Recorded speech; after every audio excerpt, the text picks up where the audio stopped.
தமிழ்நாட்டில் போதைப்பொருள் நடமாட்டத்தை முற்றிலும் ஒழிக்க பெரும் இயக்கத்தை தொடங்க உள்ளதாக முதலமைச்சர் மு.க.ஸ்டாலின் தெரிவித்துள்ளார். தலைமைச் செயலகத்தில் சென்னை, வடமாவட்டங்கள், டெல்டா உள்பட 14 மாவட்ட ஆட்சியர்களுடன் முதலமைச்சர் மு.க.ஸ்டாலின் ஆலோசனை நடத்தினார். அப்போது பேசிய அவர், அரசு கொண்டு வரும் திட்டங்களை கடைக்கோடி மனிதரிடமும் கொண்டு போய் சேர்த்ததில் அதிகாரிகளுக்கு பெரும் பங்கு உள்ளதாக பாராட்டினார்.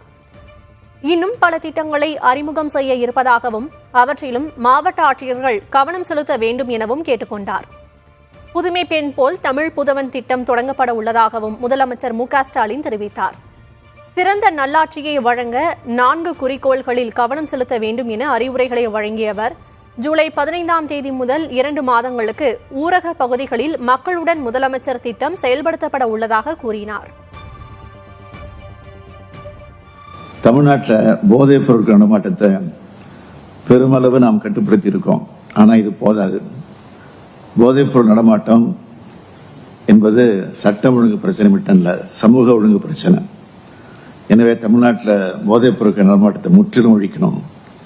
இதற்காக பெரும் இயக்கத்தை நாம் தொடங்க இருக்கிறோம்.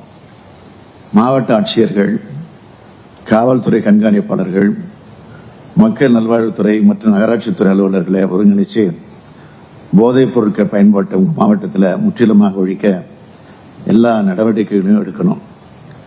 போதைப் பொருள் நடமாட்டம் இருக்குன்னு கண்டறியப்படுகிற பகுதிகளில் தனி கவனம், தீவிர கவனம் செலுத்தி ஆகணும். போதைப் பொருட்கள் நடமாட்டம் வரவே இல்லை, முற்றுப்புள்ளி வைத்து விட்ட வேண்டிய நிலையை நீங்க உருவாக்கணும்.